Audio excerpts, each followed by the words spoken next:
Вітаю на 45-му кілометрі, мене звати Михайло, і цей час настав.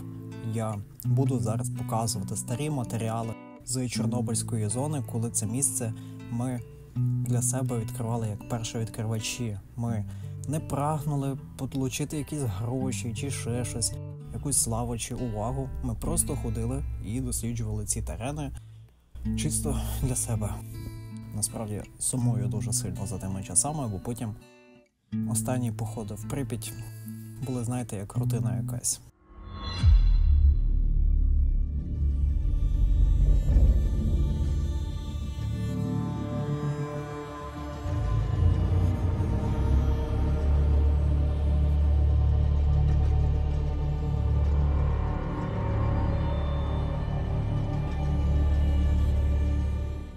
Почну з того, що ідея відвідати Чорнобильську зону відчуження жила в мені ще з дитинства.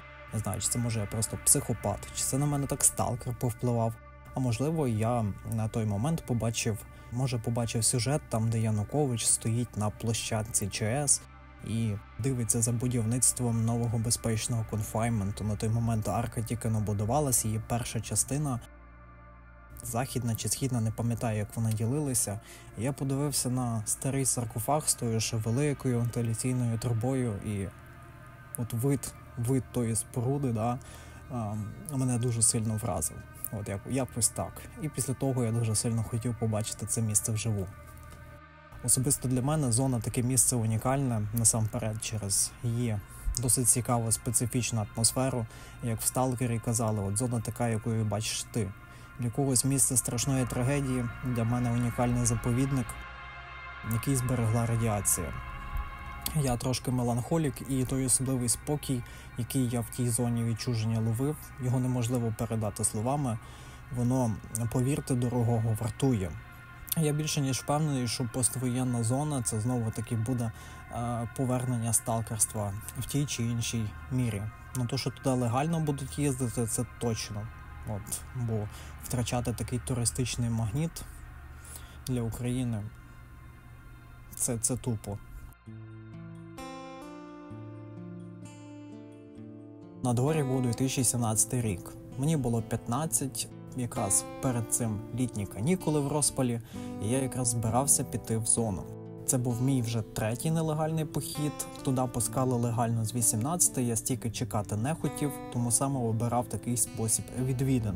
І в подальшому жодного разу легально там так і не побував. От коли мені було 14 років, це якраз 2016 рік, я засталкерив дугу. От той похід мене прямо таки вразив, оця огромна антена. Як я туди попав в 14, навіть не питайте, то було дуже важко, але я влився в групу сталкерів. Вони мене хотіли потім, вже коли знали, скільки мені років, на автостанції по лісі відправити назад, але потім таки дали зелене світло, щоб подивитися чисто, що з цього вийде. І ми дійшли до дуги, успішно вийшли, я не нив, пішов в похід як нормальний чувак, мене навіть тоді кросовки розвалились, і я доковиляв з великими мозолями.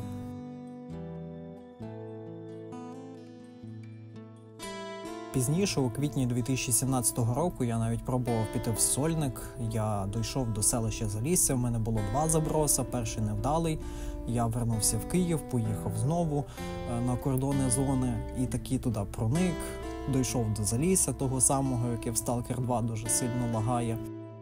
Тоді мені подзвонила мама, я десь піймав зв'язок, і вона б знала, що я в зоні. Мені прийшлося капець як швидко сходити з дистанції, вертатися в Львів і получати. Мама очень сильно просила выйти, переживает за меня. Ну, оно и правильно. Обидно, что такие на дугу даже не сходили. Но все дело в том, что не было уже заряда в павербанке. Вот. Тоді ще існувала така штука, як форум нелегалів Чорнобильської зони. Я там описав, як я в 15 років сам дійшов до Залісся, але мене мама вернула. Але ніхто мені особо не вірив. От в силу мого віку, 15 років, мене ніхто не хотів брати. Я змирився, але в один вечір відкрив знову ж таки той форум, дивлюся, а в мене повідомлення від такого собі Федора Дінкарьова. Він з Воронежа, йому 17 чи 16 років, пам'ятаю, пише, і шукає собі напарника. До цього він в 15 років був з мамою і провідником Віспером. Зараз його вже з нами немає. І, власне, на цей момент Федя шукав собі напарника. Я таку можливість втрачати, звісно, не міг. І ми списались, домовились на дату. Я думав, що це якийсь розводняк, приїхав у Київ.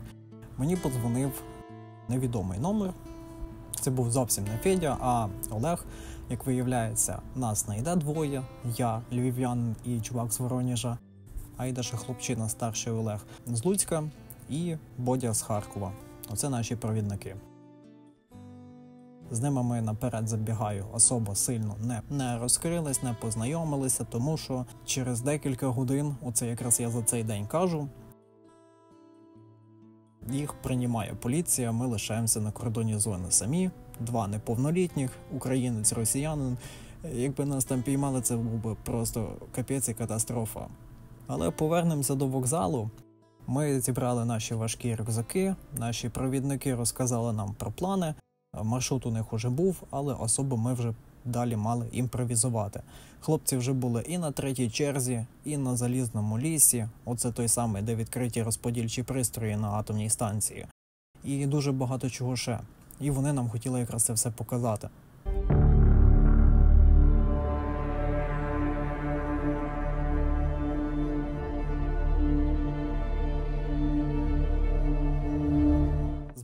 Ті важкі баули грузимо в маршрутку. Не хотіли їхати на метро, бо до автостанції Полісся на метро не добратися. Хто ходить у Чорнобильську зону, той знає, що варто тобі лише там появитися з рюкзаком, і не дай Боже, у групі, то готуйся, що водій автобуса або якийсь прикордонник, який чекає свій автобус на рейс Київ-Чорнобиль, побачить тебе і зателефонує. Приблизно у нас так і було, і твій похід, який ще навіть не почався, має всі шанси завершитись на кордоні. В автобусі я сиджу біля Боді, одного з наших провідників, і в якийсь рандомний момент він мені каже, зараз будемо проїжджати Дашову. Я тоді взагалі оцих сленгів сталкерських не розумів, а це огромна така лепка 750 кВт, яка імпортує, не то експортує, от не пам'ятаю, електрику з Білорусі, і це просто реально огромна махіна. Я таких лепок на той момент ніколи не бачив. Вона мене досить сильно вразила в день. Бо до того, у першому поході на дугу я її бачив. Ми 2 рази вночі ходили як туди на дугу, так і назад верталися. І от ми поверталися з дуги. Було досить вологе повітря після доща. І ось ці її товстезні жили, кабеля при мокрому туманному повітрі таким голубим світлом світились. Це мене теж досить сильно вразило, наскільки електрика може віддавати такі голубе сяйво блакитне. Після цієї лепки там ще буквально пара кілометрів лишалось до КПП, автобус зупинився, я думаю, нам хандек, бо побачать або будуть перевіряти, там багажник і побачать рюкзаки.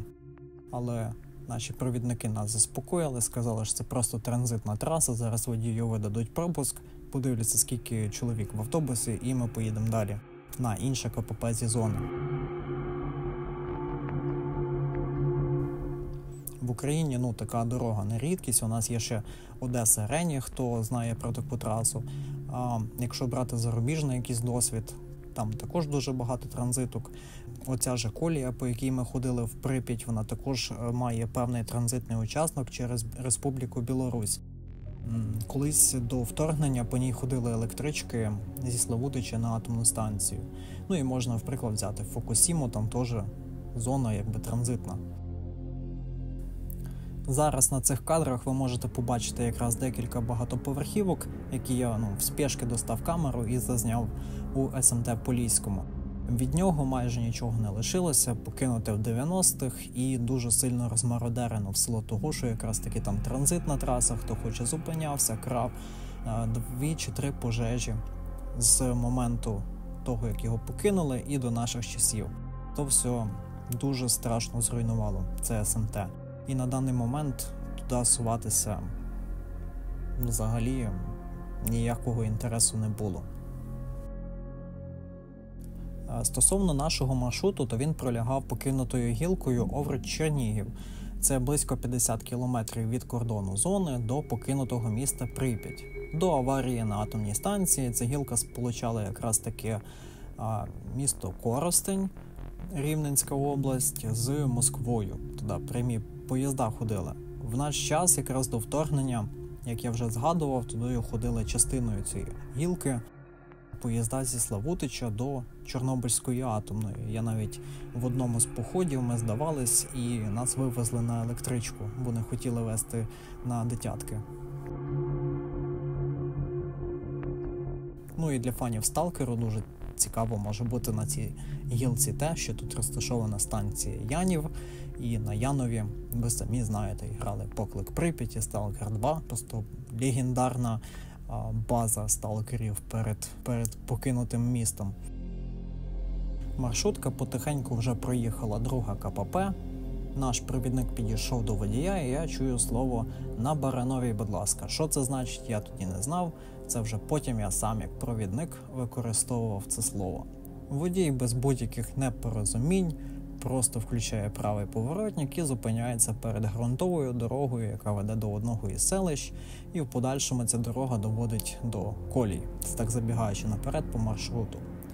Ми виходимо, забираємо наші рюкзаки і тікаємо в протилежну від зони сторону, щоб, не дай Боже, ті, хто сидять в маршрутці, не подумали, що ми такі браві будемо йти туди, на колії.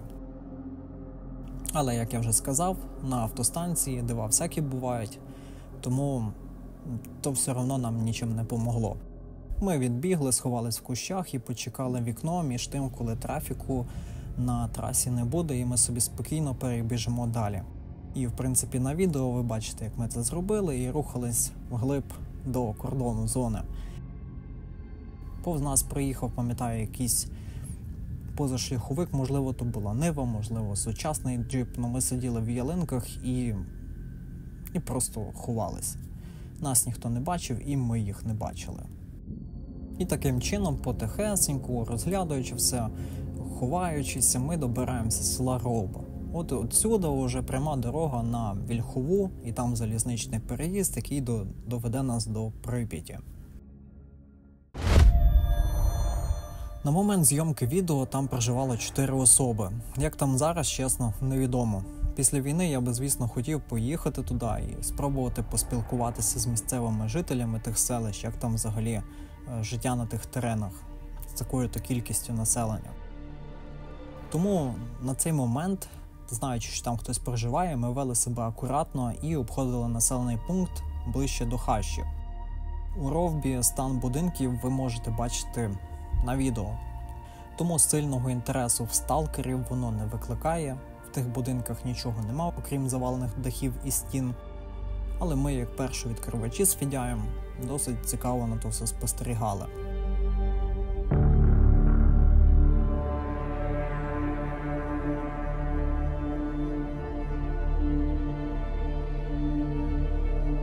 Це ми дісталися Вільхової.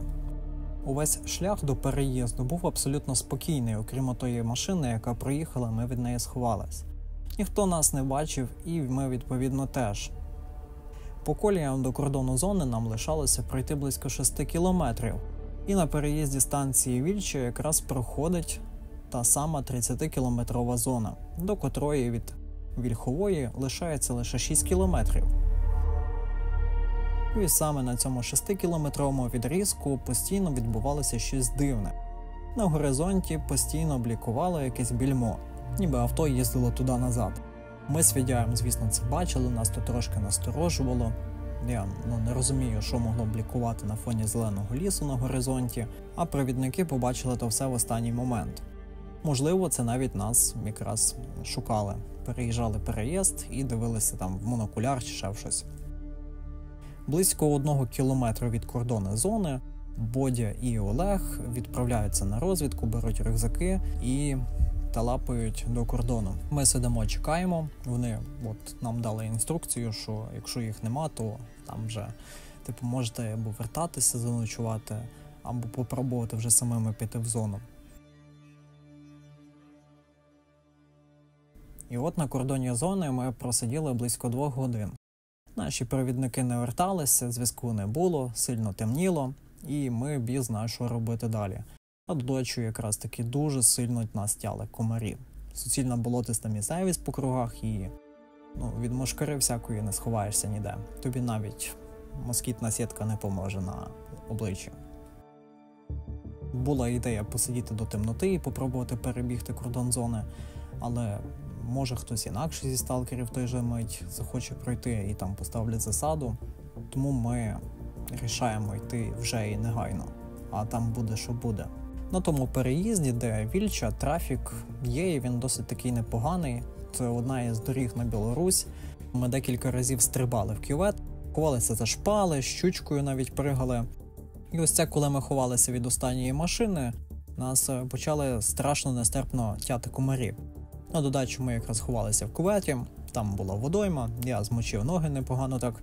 І скоріше за все зона відчуження дала нам знак, що хлопці, ви або зараз валите, або вас приймають, як і ваших провідників.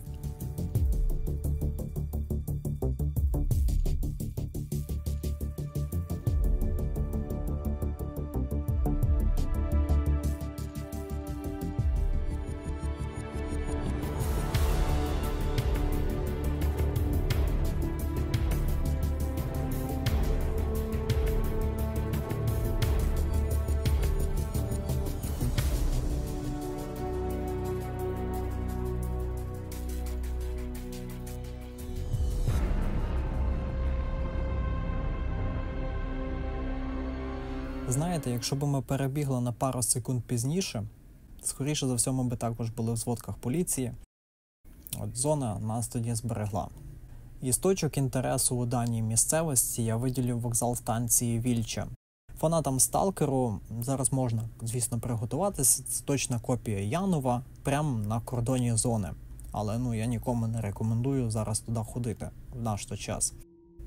На той момент, в 17-му році, він був повністю пограбований, і просто підійти туди і сфотографуватися нам здавалося, що вартує. Ми попробували засталкерити приміщення, але попали в таку собі неприємну ситуацію. Ми стоїмо на відкритій місцевості, буквально 50 метрів до входу в той вокзал. До нас виходить якийсь літній чоловік в дубку повністю, добре, що не в пікселі. Подивився на нас, глянув, що відбувається, мовчить. Ми недовго думаючи, звідти побігли, але справедливості раді якраз в сторону переїзду, ніби ми вже тікаємо зі зони, а не в зону. Може, то нам, кстати, помогло. В майбутньому, скоріше за все, ми з цією особистістю зустрінемося всередині зони, але це вже наперед. Ребятки, в общем, вы не поверите, что сейчас было. Прошли станцию Вильча. Вообще так беспалевно просто. В 50 метрах от нас были просто лесники, то ли это охрана, не знаю. В общем, мы просто на похуизме прошли. Они нам нифига не сказали. Мы идем дальше. Надеюсь, так дальше будет. В общем, ребятки, это просто жесть какая-то. И, кстати, с нами в начале, как вы могли заметить, было 2 чувака. Еще у нас было 4. Но их, скорее всего, уже приняли, потому что попросту никто из них не берет трубку. Десь в якихось кущах ми пересиділи, поїли, попили чайку, кави і пішли на ґрунтову дорогу. По коліям тим заросшим на той момент було дуже важко йти. Це вже пізніше через рік їх розчистять, і там буде хороша дорога для потяга. На цьому маршруті всередині зони насправді можна і в принципі посвітити ліхтариками, повключати музику, і тебе з вірогідністю там 1% чи 2 піймають в таку-то годину, коли ми йшли. А це вже було плюс-мінус 10-11 вечора, і аж тільки на під 2-3 ночі ми дійшли до станції Павловичі найближчої, де і заночували. Взагалі ми дивом її знайшли, а у темряві серед повністю заросшої ялинками колії то було досить проблематично, тобі воно все по лицю б'є, ліхтарі не добивають, не пробивають сквозь зарослі, і дуже важко щось знайти. Якщо говорити про це приміщення залізничників, це навіть, напевно, вокзалом не назвеш, всередині абсолютно пусто. Там нічого не залишилось, і ночувати було дуже стрьомно, адже з того, де колись там була стеля, стирчать доски гнилі з гвоздями. Але ми неповнолітні, мозгів толком немає, лягаємо, спимо. Вночі я прокидаюся і мене до мурашок пробирає. Я дивлюсь на то небо, і перед моїми очима Чумацький шлях. Я перший раз в житті його побачив, я не розумів, що це таке. Це полоска.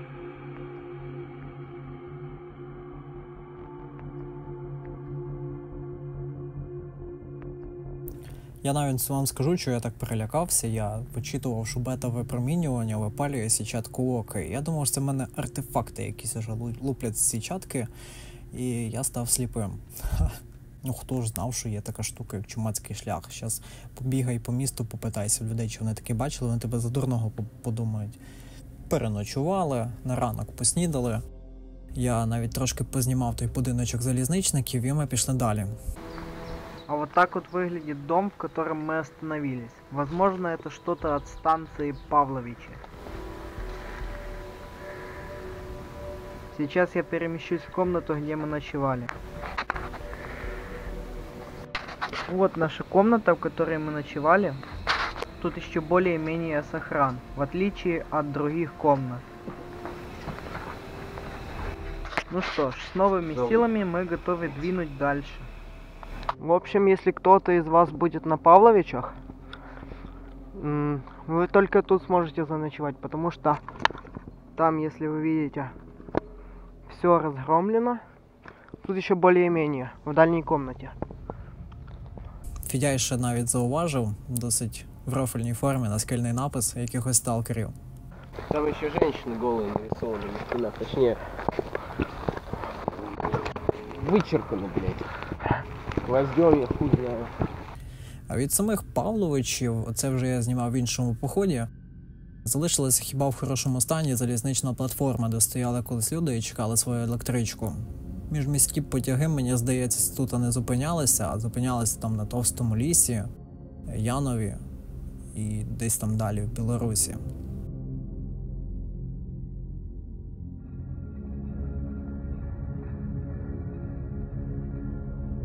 По нашому маршруту наступною станцією мала бути Кливини, але на підступах до неї стояла буханка.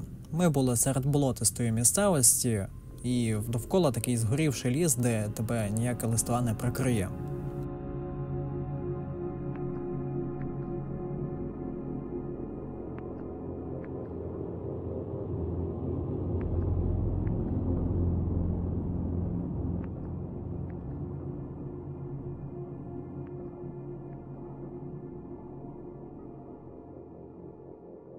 Тікати нам не було куди.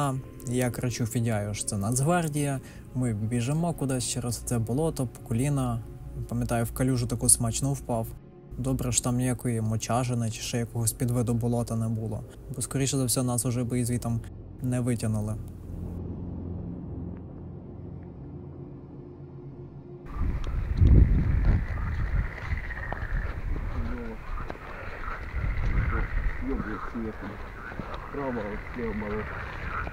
Короче, ребята, нарвались мы на нацгвардейцев. У них там засада или что, или машина поломалась на дороге. В общем, мы аккуратно перешли болото. Ну как аккуратно. Вот. Там вот ЖД. И на камеру этого не видно, но их бусик стоит. Вот, сейчас мы отойдем немножко вглубь леса. И будем обходить их. У тих болотах, якраз поки ми їх обходили, за насипів залізничною з іншої сторони, мені приходить повідомлення, що вітаємо вас в Білорусі. Такий собі приколяс, кнопочний телефон ловив зв'язок з білоруських вишок. Тож це все цікаво, бо на той момент в зоні Київстар це була максимально велика рідкість, ще й на Західному. Тут мне приходит смс-ка. Витаем в Беларуси. Вот. Хотя мы еще не в Беларуси. Это жесть. Мы даже туда соваться не будем. В общем, путь нас сейчас на Кливини йде.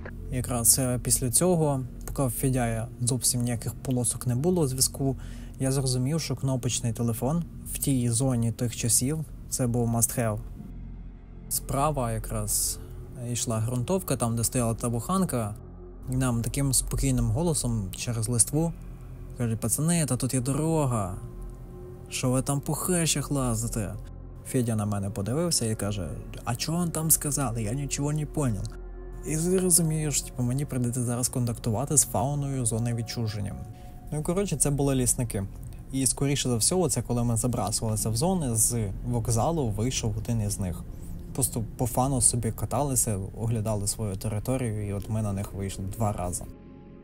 І до Кливин, коротше, все було спокійно.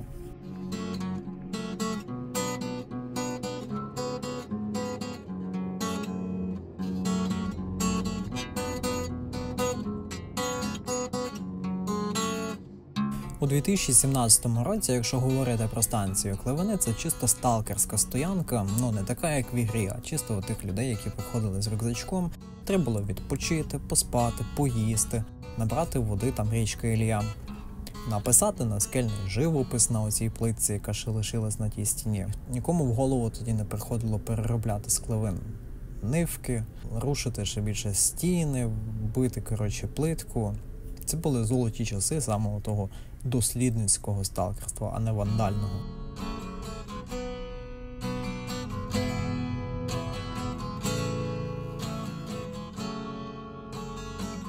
Потім я вже ходив в 18-му, в 19-му році цим маршрутом.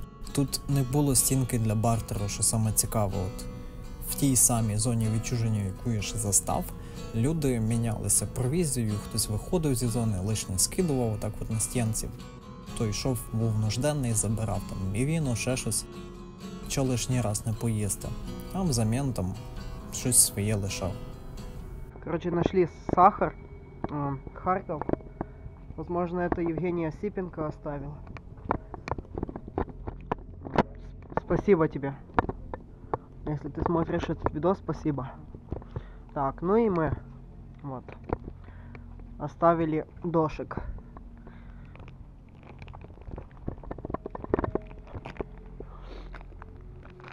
У нас якраз не було цукру, і це був подарок зони. Ми забрали його, а взамін скинули пару пачок мівіни. Можливо, комусь вона пригодилась.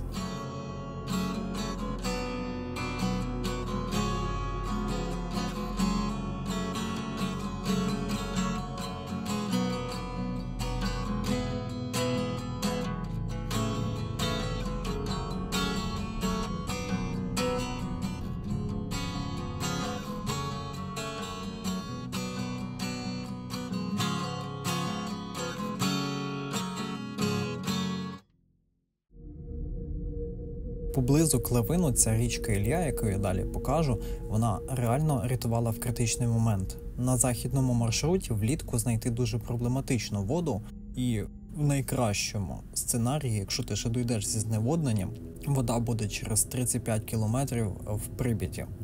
Це якщо не звертати на навколишні села і не шукати там в колодязях, або лишні кілометри йти до річки Сахан в Старій Шепеличі. Це вже теж на майбутні походи. Ось ця річка, вона досить такого жовтого окрасу. Може здатися, що з нею щось не так, вона радіоактивна, в неї скидають якусь гидоту, але насправді це просто по лісі досить цікава структура ґрунту.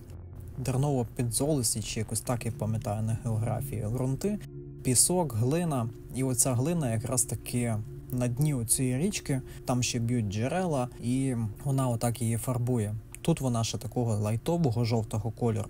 Туди далі до Діброви, де вона протікає, селище. Там вона набагато більше жовта.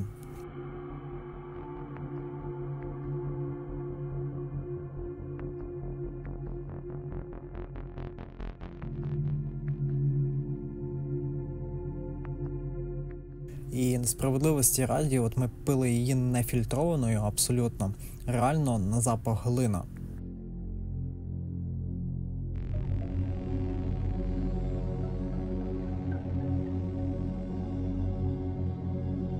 А далі, після цієї річки, на нас чекали справжні кілометри пекла, пекельних страждань.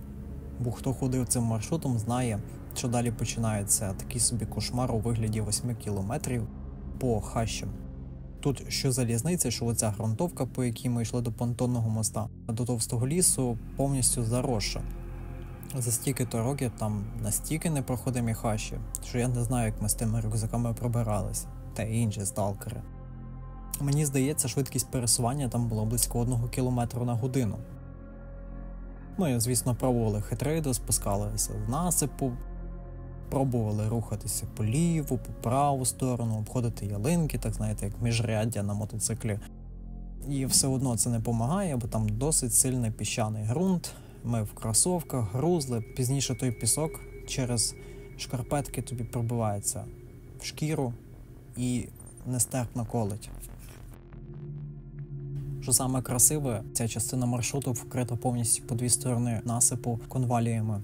Я встиг тоді зазняти, потім десь вони попропадали вже в 18-му році.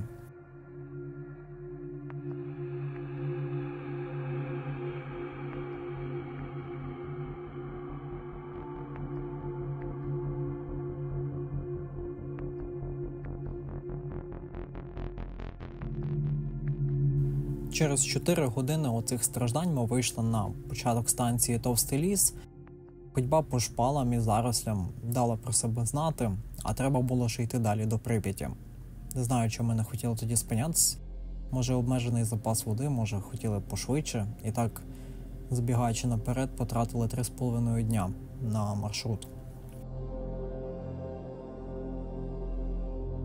Товстий ліс – дещо цікавий пункт для тривалого привалу, ніж Клівіни.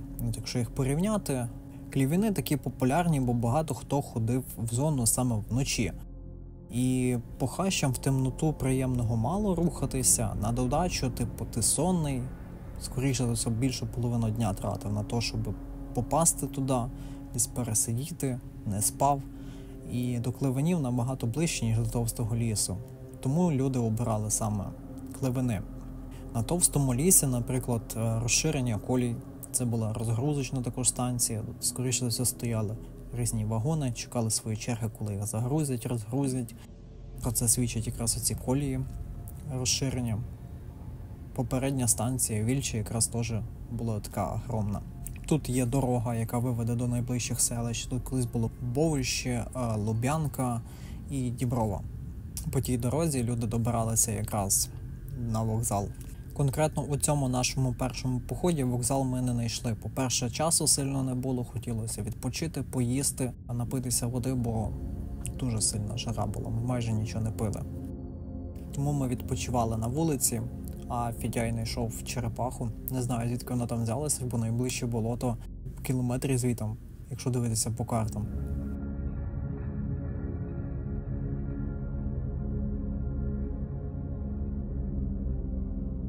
Ми поїли, відпочили, і насправді, вроді би стільки вже йшли, хотілося відпочити, по повній поспати, але попивши кави, поївши і трошки полежавши на каріматах, сили відновилися і ми рухались далі.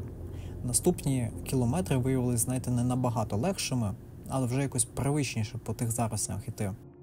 До Красниці дорога так само була заросша, місцями зарослі тут навіть ще гірші, ніж по дорозі до Товстого лісу від Клевин. На цих кадрах це ми проривалися по кущах, і що я, що Федяй тоді зауважили просто неймовірну кількість слини на нашій тропі. Реально ідеш, цепляєшся рукавом по тим всяким листочкам, і вони мокрі в слизі. Ти дивишся на рукав, він весь білий і липкий, така противна маса. Ми всю дорогу тоді ще рофлили, що це група сталкерів перед нами йде і харкається, як верблюди. Цей сміх нас навіть підбадьорював іти швидше, щоб догнати тих сталкерів. Але якщо зараз порозмислити мозгами, і покійний Віспер нам казав, коли ми вернулися з цього походу, що це можуть бути ознаки сказу якоїсь тварини. В тій місцевості що у нас? Кабани та багато чого. Але, скоріше за все, якийсь вовк скажений лазив. І дуже багато на західному маршруті єнотовидних собак. Тобто, вроді би дивишся єнота, але бігає як собака. Ми перед Прип'яттю бачили такий занижений тигедик, отак дин-дин-дин-дин, побіг через колію. По тій слизі можна зрозуміти, що ми поступово вийшли на досить дику територію, де на найближчі кілометрів 20 немає ні одної живої людини. А якщо і буває, то досить рідко. Раз в 5, може і в 10 годин.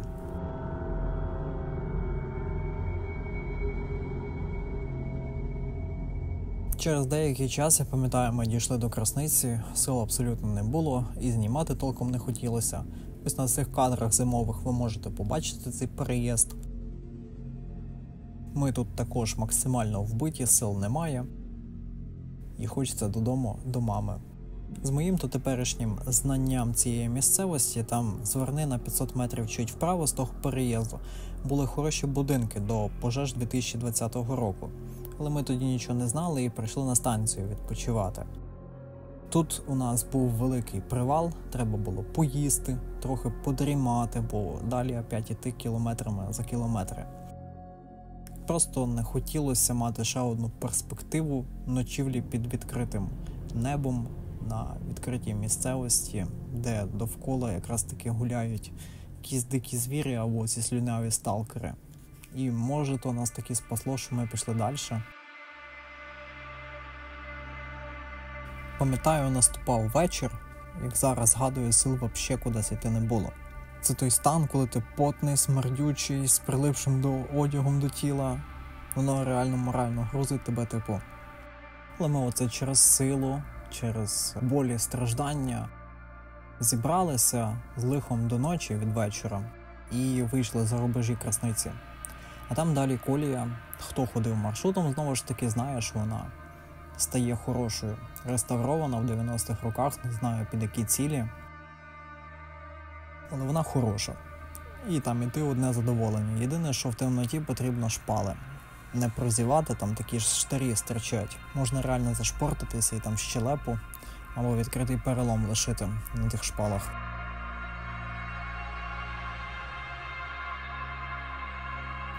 Вранці ми швидко зібралися і навіть не встигли поїсти. Трошки подрімали оце вночі. Сил зовсім не було знову ж таки, але треба було доковиляти, бо на Прип'ять в нас були великі плани. Це був би праздник, тому ми не їли, а лишили подвійну порцію собі на те, щоб в квартирі з'їсти. У цьому будиночку, я зараз покажу, знайшов собі талісман на все життя, напевно. Якийсь сталкер тоді лишив 5 білоруських копійок. Я їх знайшов. Він, певно, кидав на те, щоб вернутися в зону, а я знайшов, типу, як талісман. І зона тепер частинка, типу, цієї історії завжди ось зі мною.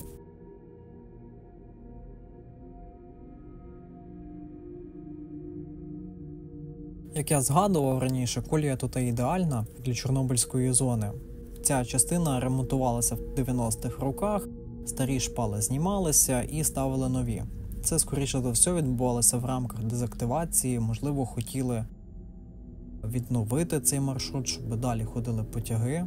Справедливості раді, якщо пройтись там з дозиметром по старих шпалах і на оці нові вийти, то радіоактивний фон, звісно, різниця, і то досить колосально, не в користь старого шляху заросшого.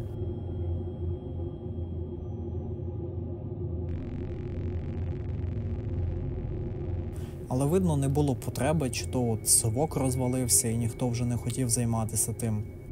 І от до 2019 року оця гілка, відреставрована в 90-х, була покинутою, поки не появилася потреба возити відходи на Вектор. І до вторгнення там вже реально їздили різні дизель-потяги. Я навіть один такий застав в Прип'яті. Просто перебігаю колію, на мене дальнє світло світить. Ото якраз я зняв, чи то дрезина, чи то дизель-потяг, не пам'ятаю, така темнота була, а воно ще повільно їде.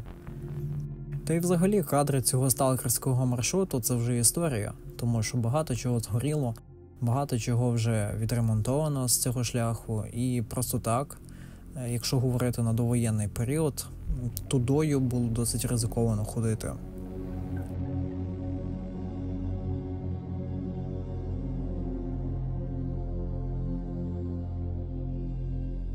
Чим ближче ми підходили до Прип'яті, тим більше слідів всякої колишньої цивілізації тут появлялося. Повалені вагони і почищені дерева під лепками. Ця частина зони, насправді, вже не така закинута, і тут дуже часто можна зустріти зайвих людей.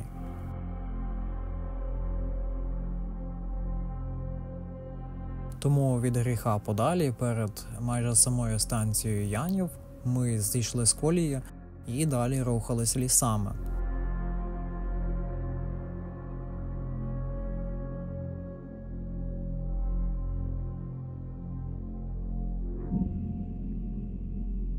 За 3 дня ходьби на розслабоні без сильного шифрування було досить незвично акуратно підходити до різних доріг, кудись озиратися наліво-направо, то вже плечі почути рюкзак.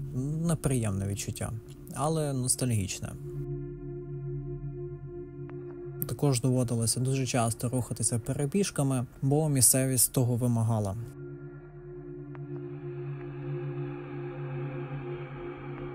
Ця дорога також, як і переїзд на Вільчі, веде до одного з КПП, яку ми зараз переходимо. От якраз тут завжди хтось їздив в непотрібний момент. Тому ми її швиденько перебігли, один раз не чканулися від машини і далі почалапали по чагарниках.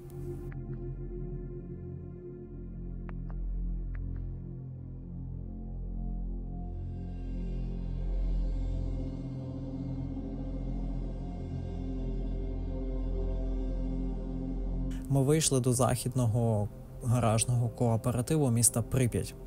Тут картина просто жах, жодного закритого приміщення. Я пам'ятаю, мене це тоді досить вразило. Там навіть інструмент хоч би якийсь лишився, ржавий ключ на 17, і то його спиздили. Під час ліквідації, тобто це пояснюється тим, що під час ліквідації тут був наказ всі речі прип'ятчан скидати в бутиль. Ось ці всі автомобілі, які ви бачите на архівних кадрах, закопували якраз з заводом Юпітер, де ми і недалеко пересуваємося на гаражному кооперативі. Тут нам лишалося пройти лише лісок. Він виріс тут після катастрофи, скоріше за все, колись тут були малесенькі дерева і поле з гаражним кооперативом. І, по суті, ми вже були в покинутому місті Прип'ять.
Ось це діюча підстанція, тут іде подача світла на деякі об'єкти Прип'яті. Прип'ять насправді не настільки закинута, як можна подумати. І от основною ціллю було дістатися до покинутої квартири, про яку знав Федяй. Це квартира нині покійного Віспера, і так як Федя вже був в Прип'яті з ним, то єдине місце, куди ми могли забитися, це якраз ось ця квартирка. Ми рухалися через різні закинуті поліцейські участки, стару пожежну частину і, звісно, доводилося часто ховатися від автомобілів. В Прип'яті як ніколи, за весь похід почався такий двіжняк, зона нас так нагрузила, що це просто капець. Близько 2 разів ми ховалися на повороті біля заводу Юпітер від екскурсії, доводилось навіть перебігати на паралельну Заводській вулицю Лесі Українки, і навіть там автомобіль нас наздоганяв.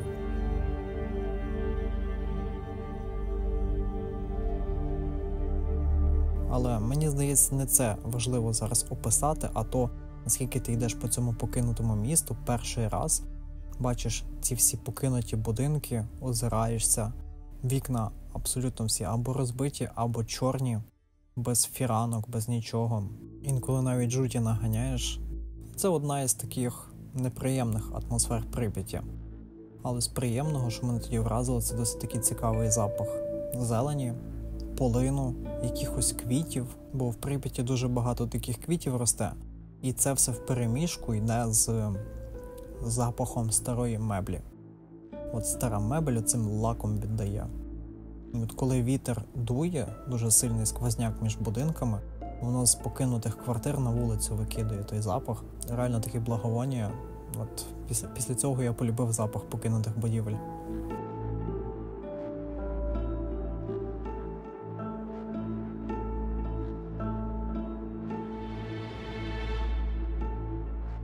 Пам'ятаю, в той день ми сильно блукали і плутали будинки, поки шукали квартиру.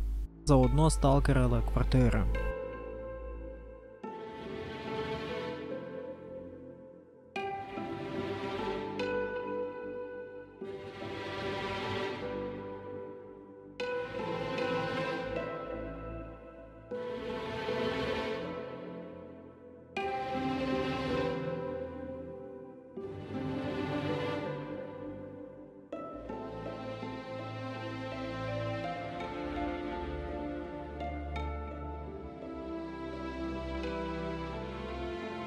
Мені уперше було цікаво побачити, що відбувається всередині квартир, бо в уяві я завжди малював собі Прип'ять не такою пограбованою, а в результаті побачив цілу пустоту у місті.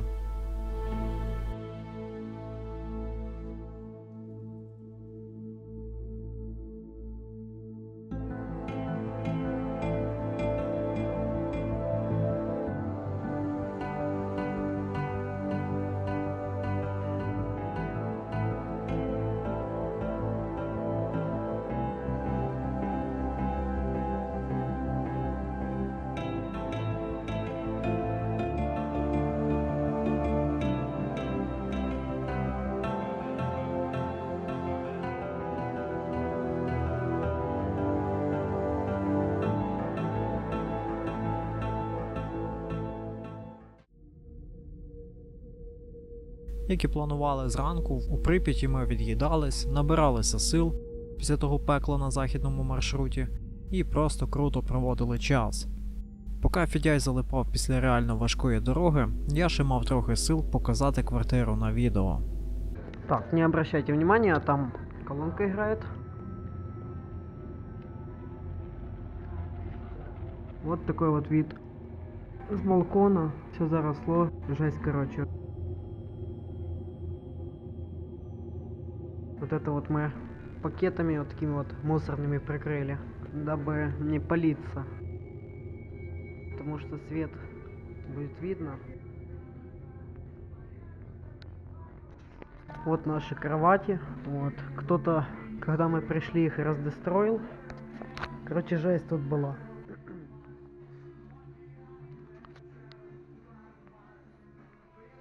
Шкаф сохранившийся. Кстати, вот тут вот газета.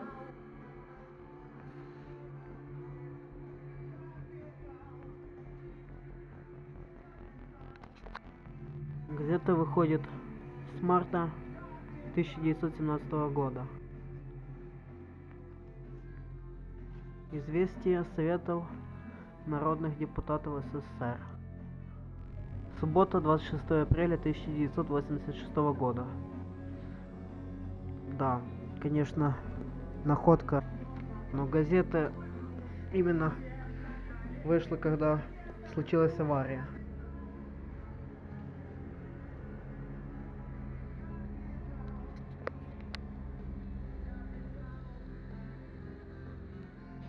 Так, вот тут документ.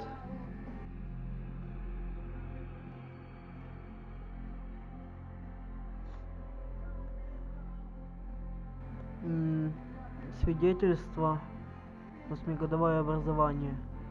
Это скорее всего со школы.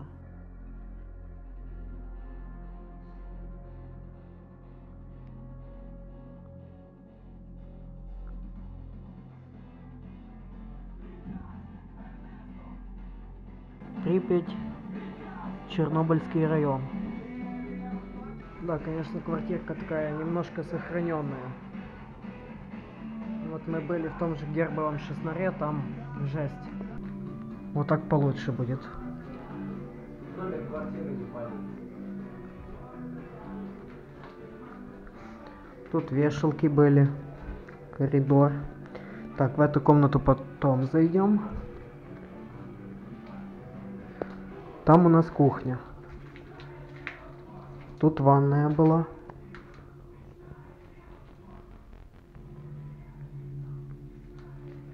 Кухня.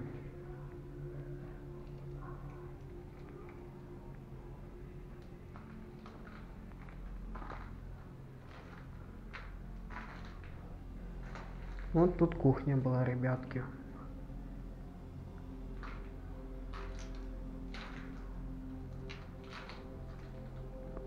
Окна уже выбиты. Лучше, конечно, не палиться тут.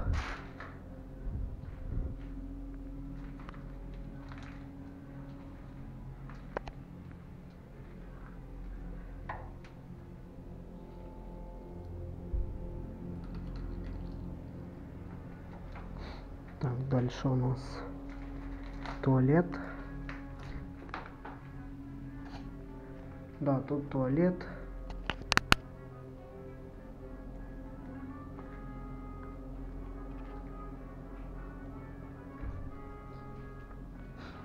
Кладовка. И вот еще комнаты. Ну, эту открывать не будем, но там что-то вроде кухни или что это. Пойдем вот в эту.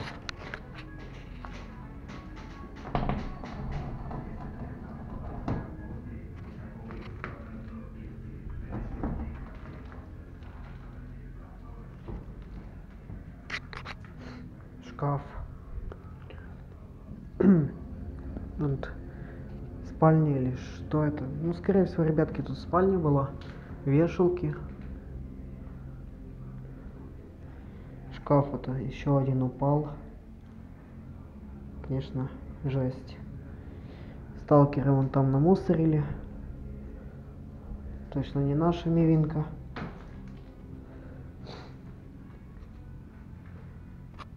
Киев, улица Боженко. Министерство Минлеспром УССР.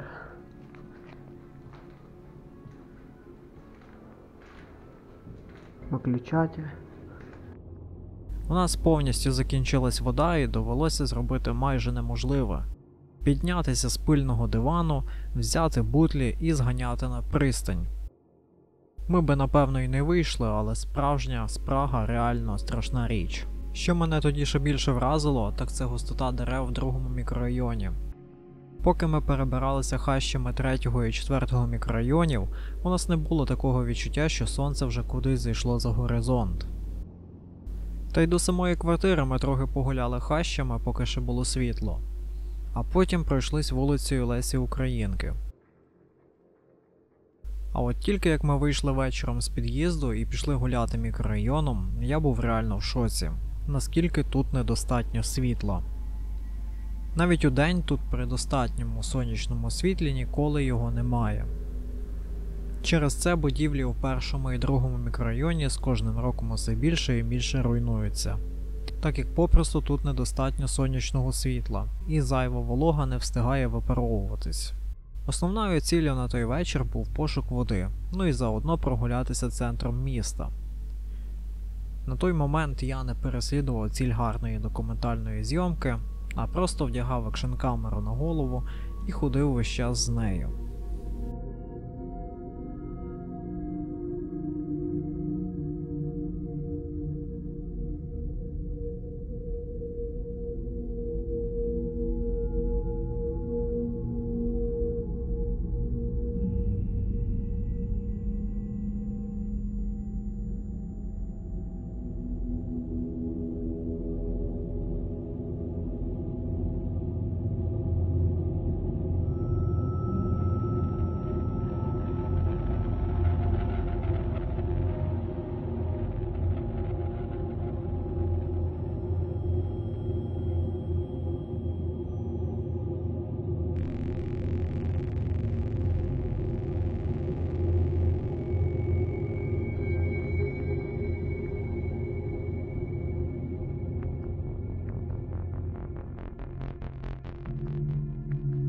Виталий сейчас высматривает патрулей.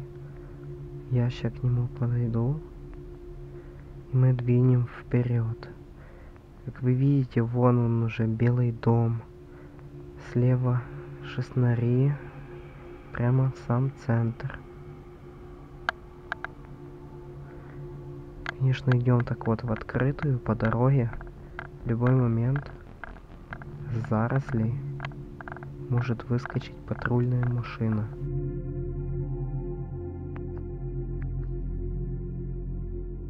І отак от у відкриту ми просто пройшлися через центр міста. Оглянули будинок культури енергетик здалеку, готель Полісся. На кадрах з екшн-камери, на жаль, звісно, цього не буде видно добре. Але, як я й казав, основною цілею у нас все-таки було набір води. До того ж у нас було дуже багато пляшок з водою, на мною був рюкзак, і якось сильно ризикувати не хотілося в той вечір. Максимум ми планували піднятися на одну з багатоповерхівок та оглянути вид на атомну станцію і місто з висоти.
Ну а наступний об'єкт інтересу було кафе Прип'ять.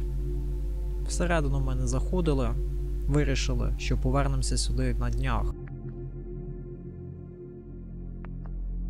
І основна ціль виходу в місто на цей вечір була виконана.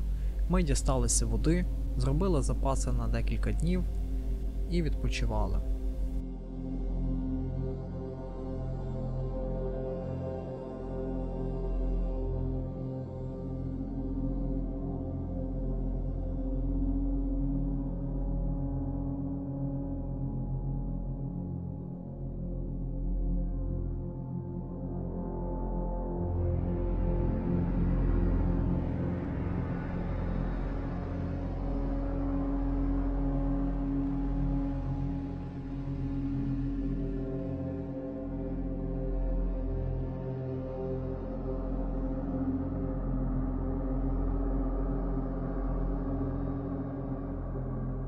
А ще у той вечір я проходив ще одну посвяту у сталкери.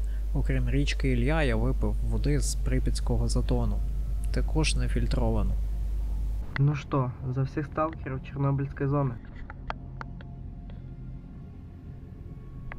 Здесь получим себе ноги на Припятском затоне.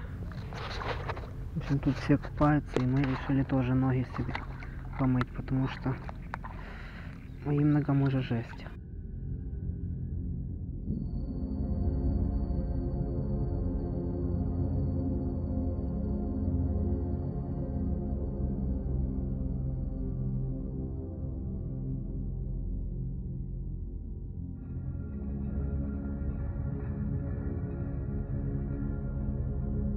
Ну і по темноті ми діставались до квартири.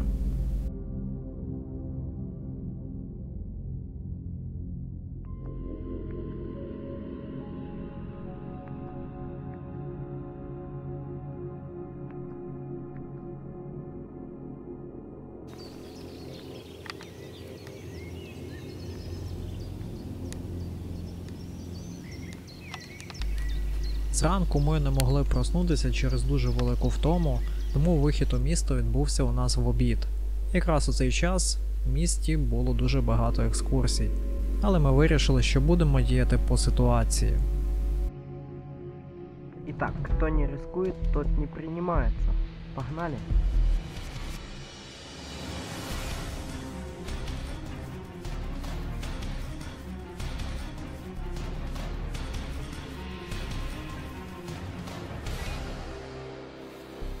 ту мить в місті відбувався якийсь двіжняк. Звідкись ревіли мотори, і нам здавалося, що це далеко не одна автівка сьогодні тут катається.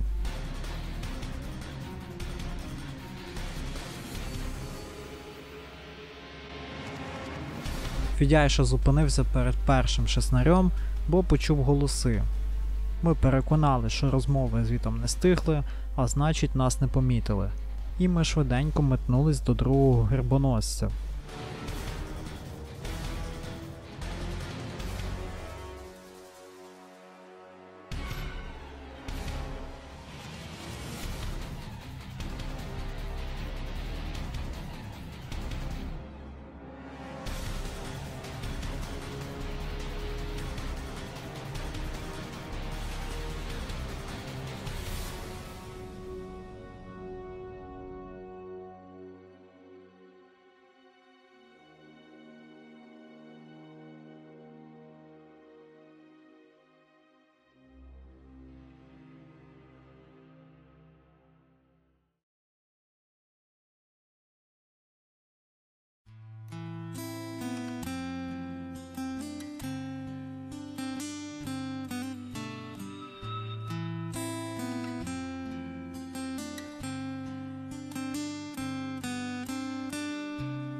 В той момент я зрозумів, що мрії мають властивість збуватись.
Далі потрібно було дістатися колеса огляду.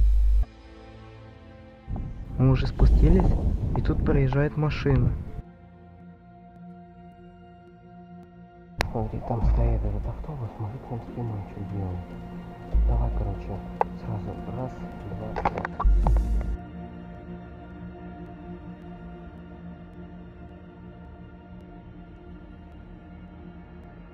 Че, идем к лесу? Нам пощастило, і чоловік, водій цього автобуса, стояв до нас спиною, і ми успішно перебігли дорогу. В місті було дуже багато екскурсій, тому нам довелося рухатись хащами.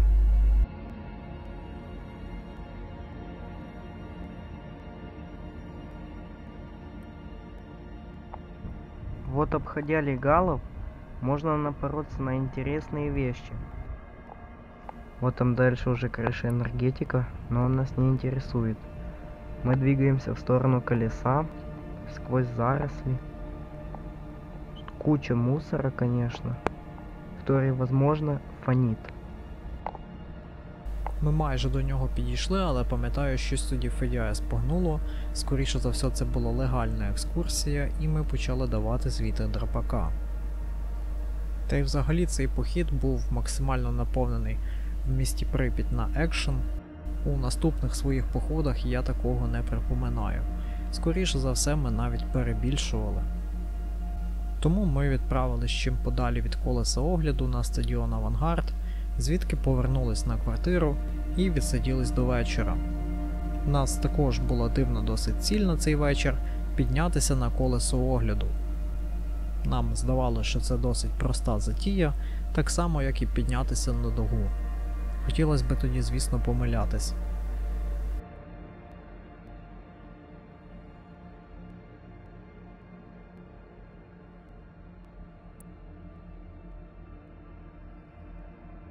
Вот уже забор от авангарда. Мы, конечно, так в наглую сюда ворвались. Жесть, он, конечно, зарос. Я видел фотографии в 90-х. Тут еще просто росли маленькие кустики. Сейчас это просто джунгли.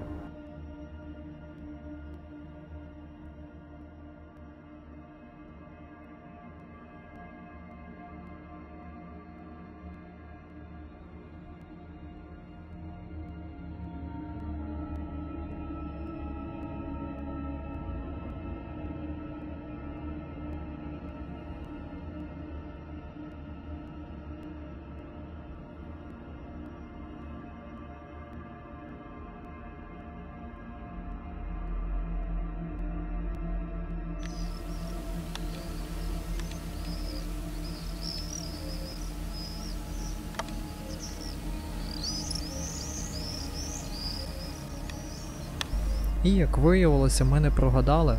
Вечором місто було абсолютно пусте і відкрите для нашого дослідження. Сейчас мы, наверное, пойдем руфить колесо обозрения.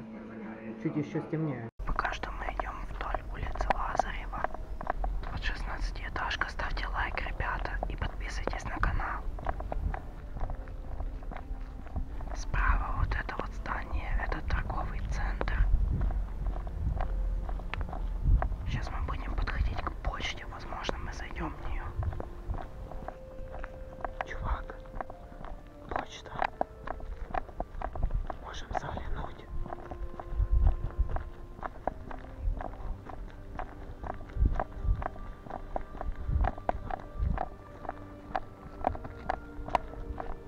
Нехай буде атом робітником, а не солдатом. А по иронии атом этот город изгубил. Но как вы видите, вот мы уже практически подобрались к колесу. Колючку всю стерли на металл. И от нее остались только столбы. Мертвая тишина в городе, только птицы поют.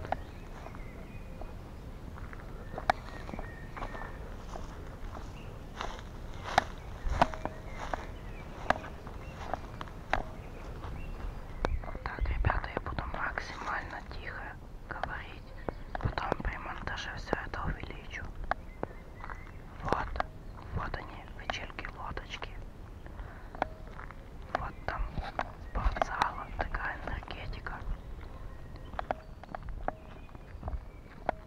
Мы почти подошли к колесу.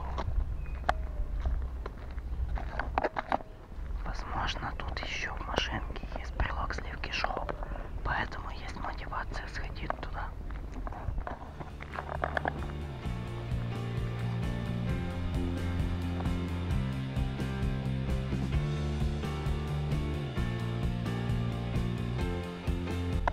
Вот и эта громадина, визитная карточка Припяти.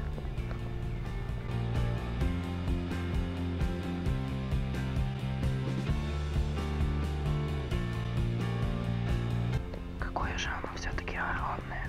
Побывать в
Ну его нахер. Конструкция говно уже.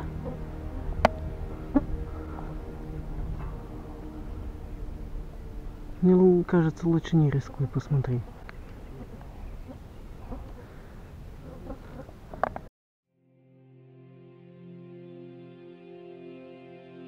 На відміну від дуги, ідея лізти на колесо була провальною з самого початку, тому що ми не знали, наскільки там прогнивші арештування. За 30 з чимось років воно все прогнило і під нами дуже сильно пружинили опори колеса огляду, тому не рекомендую нікому туди лізти. Ну а далі я почав шукати брелок сливки шоу. Сейчас ребята найдем тот брелок, который оставили сливки шоу. Возможно, найдем. Звісно, досить наївна ідея шукати його через місяць після виходу відео з мільйонними переглядами, але надія помирає останньою. Я трошки попорпався у тих машинках і, звісно, нічого там не знайшов. Але я не встигав сумувати, адже ми вийшли на центральну площу Прип'яті вперше у моєму житті. І повірте, ті враження, які я відчув після того, як побачив це все наяву, не описати словами. Як я вже раніше казав, мрії збуваються.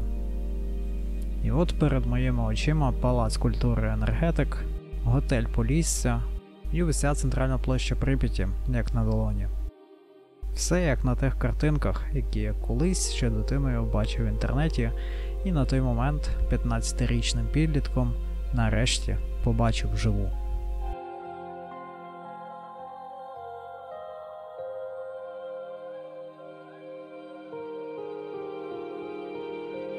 Той вечір був настільки спокійний, наскільки я не можу пригадати у всіх інших походах в Прип'ять.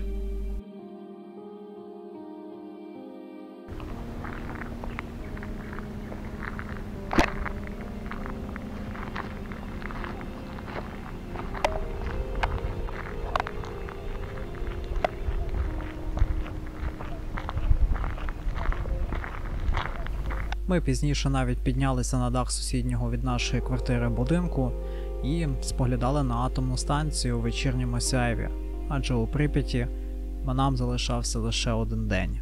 Десь на станції Янів сильно гавкали собаки, нас це кинуло на стрьом, але скоріше за все, це я вже зараз гадаю, це просто інша група сталкерів заходила в місто. Це досить поширене явище в зоні. На Янове собаки воют. Немножко так шутковато.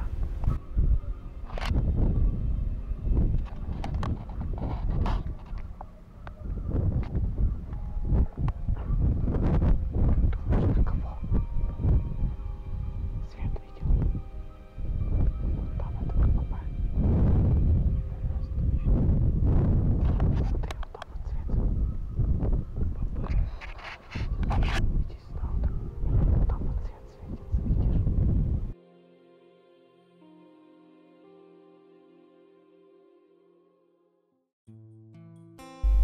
Останній день в Прип'яті ми виділили чисто на відпочинок. А з завдань собі поставили піти на пристань, набрати води на вихід зі зони і прогулятися центральною частиною міста. Постійно ховались від палива, проходили різними кущами, чагарниками і таки дісталися до пристані. Чувак, машина. Да. Так видно не было.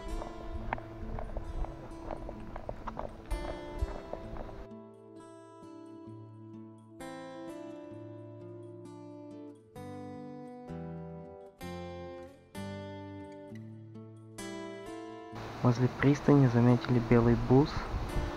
Стоим, вот ждем, когда они уедут.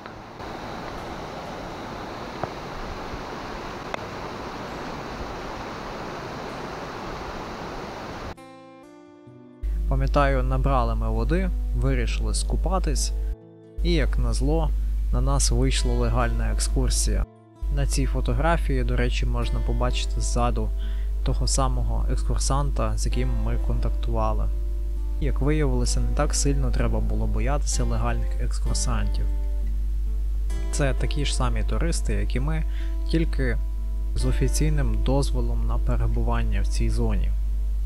Відвідали кафе Прип'ять, подивилися на той самий вітраж, який зберігся до наших часів, а далі відправилися на дах готелю Полісся. Я пам'ятаю, хотів знайти ту саму кімнату, де стрілець у Сталкер Тіні Чорнобиля забирав декодер. Але в реальності у цій кімнаті, як ви можете побачити, абсолютно нічого немає. Центральная зала отеля Полисся. Тут заказывали себе номера. Скорее всего, вот лифты. Один из них, скорее всего, грузовой, второй легковой. Пошли лучше там, где кафе должно было быть, вот тут.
Ребята, будем скоро покидать Припять, уже собираемся.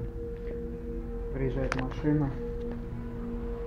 Там вот дорога близко, очень.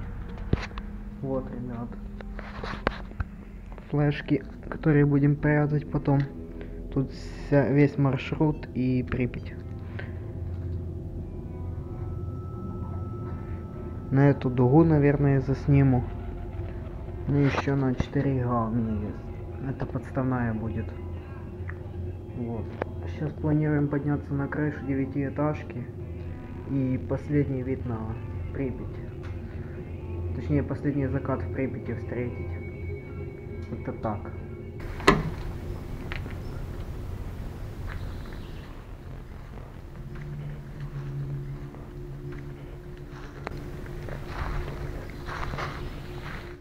Это Припять.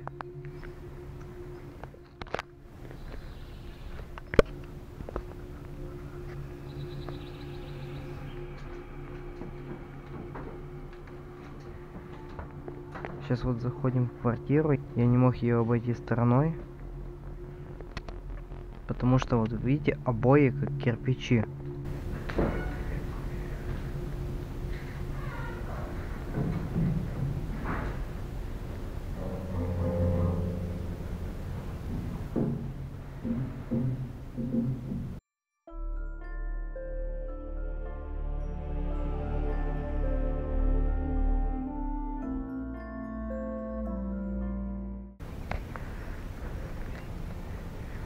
Там дуга. Не знаю, видно ли дугу отсюда. Вот.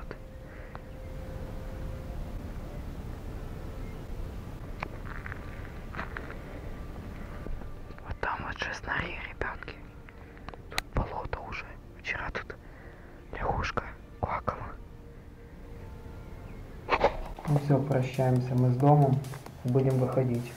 Ну а вечором ми зібрали наші рюкзаки, надійно сховали відзнятий матеріал і збиралися на вихід з Прип'яті. Наступною точкою на ніч мали стати МТС Копачі, де був розташований на той момент легендарний сталкерський тролейбус МТБ-82. В Україні, здається, єдиний екземпляр у ось цій обшивці ремонтного вагончика.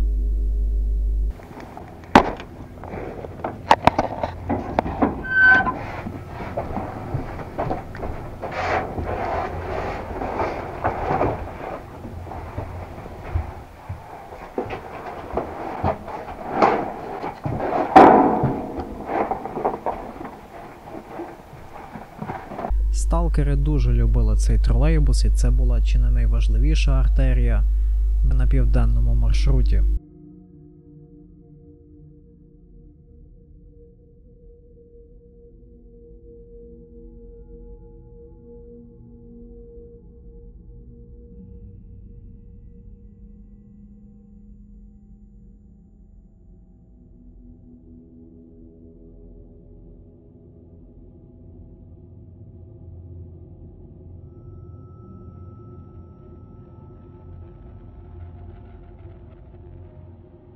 Завершается наш поход. Мы обнаглели в край.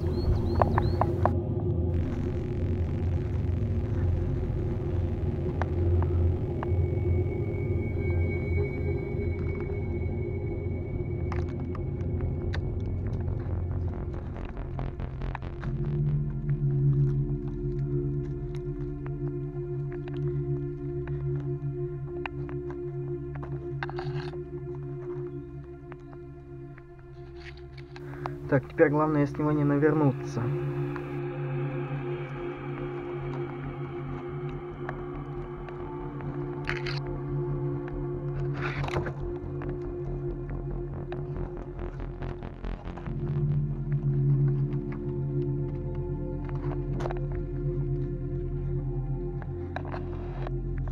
Мы на территории бывшего суперсекретного объекта.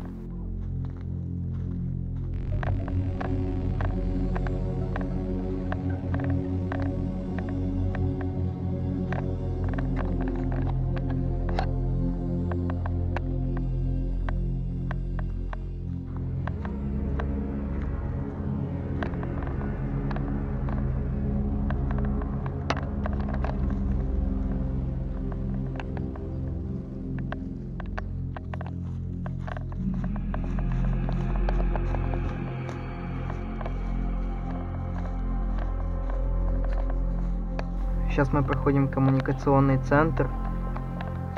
Решили, значит, идти через окно, не напрямую.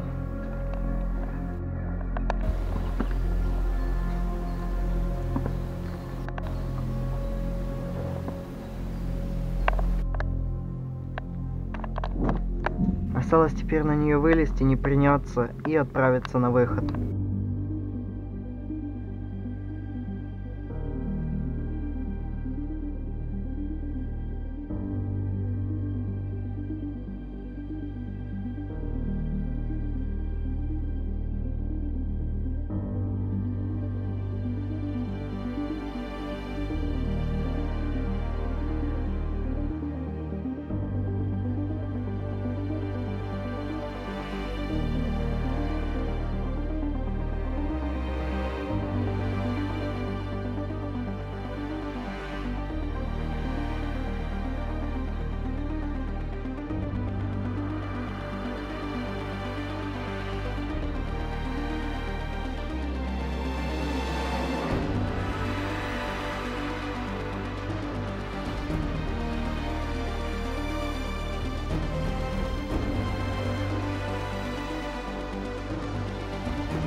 последние пролеты.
Наша остання ціль походу була підкорена. До периметру залишалось приблизно 30 кілометрів. І увесь маршрут від дуги до кордону зони зайняв у нас близько 8 годин, включно з бродом через річку Уж, який ми ще встигли перейти по світлу, і навіть трохи поблукати у заводнях, які утворились нам після того, як річка Уж спала з повноводдя. Якраз поки ми там блукали, добряче так потемніло, і ми вийшли на Дашеву, символ нашого походу. Звідси на старті в Поліському вона нас вітала, і тут же поблизу Рудні Вересня кидала нам прощальний погляд перед виходом із Чорнобильської зони. Все, ребят, вышли мы уже с зоны, находимся сейчас в Детятках. Вот та самая лесопилка, на которой был трейсер и я с Владом в прошлом походе.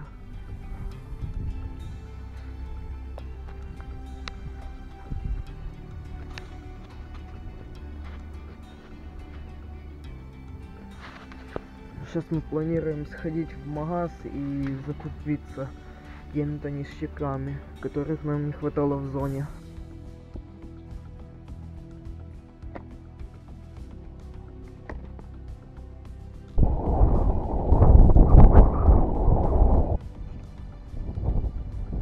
Заебись. Ну все, теперь мы, ребятки, вышли из зоны. Уж точно. Нас сталкерня намусорила.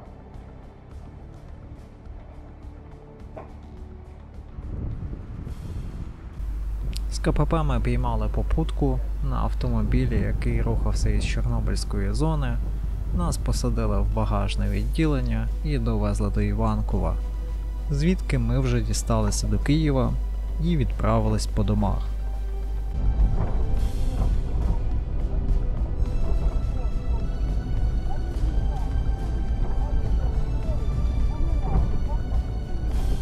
Все, ребят, выбрались мы автостопом с Детяток.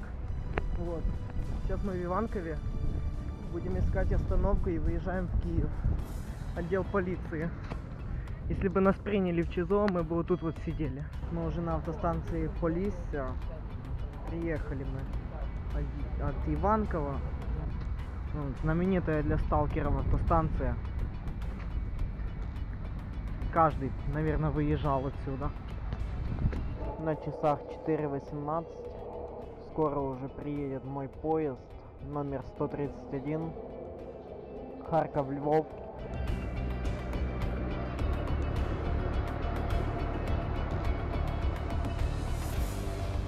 Ну что ж, ребят, теперь мне предстоит путь назад во Львов.